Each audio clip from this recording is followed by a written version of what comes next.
Hello বন্ধুরা, আজকে নিয়ে এসেছি মাটন রেসিপি আর ডাল আর সঙ্গে যাচ্ছে ভাত। এই দেখো মাটন ভালো করে ধুয়ে নিয়েছি আর মশলাগুলো আমি রেডি করে নিয়েছি। এখানে আছে পেঁয়াজ কুচি, আদা, রসুন আর কাঁচা লঙ্কা। আর এখানে হাঁড়িতে আমার ভাত আগেই হয়ে গেছে। আর এখানে দেখো আমি ডালটা বসিয়ে দিয়েছি।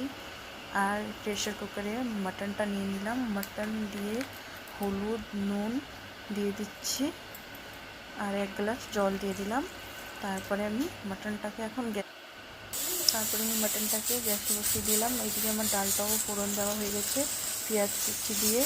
তার এইদিকে দেখো ডাল আমার ফুটছে। আর এখানে কড়াইতে তেল দিয়ে দিলাম। গোটা গরম মশলা মানে শুকনো লঙ্কা, গোটা তেজপাতা আর গোটা গরম মশলা আর জিরে দিয়ে ভালো করে করে নিব ফোড়নটাকে।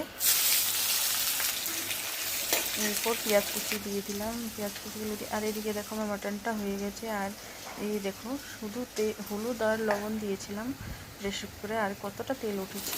আর এর জন্য অল্প একটু তেল দিয়েছিলাম। এখানে বাটা মশলা দিয়েছি, টমেটো দিয়ে দিলাম আর শুকনো লঙ্কার গুঁড়ো, হলুদের গুঁড়ো দিয়ে ভালো করে কষিয়ে নিলাম। কষিয়ে তারপরে মাটনটাকে দিয়ে ভালো করে আরও কষিয়ে নিব, নাড়াচাড়া। এখানে আমার ভালো করে কষা হয়ে গেছে।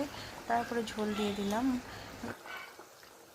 প্রেসার কুকারে যে মাটনের ঝোলটা ছিল সেটা দিয়ে দিলাম।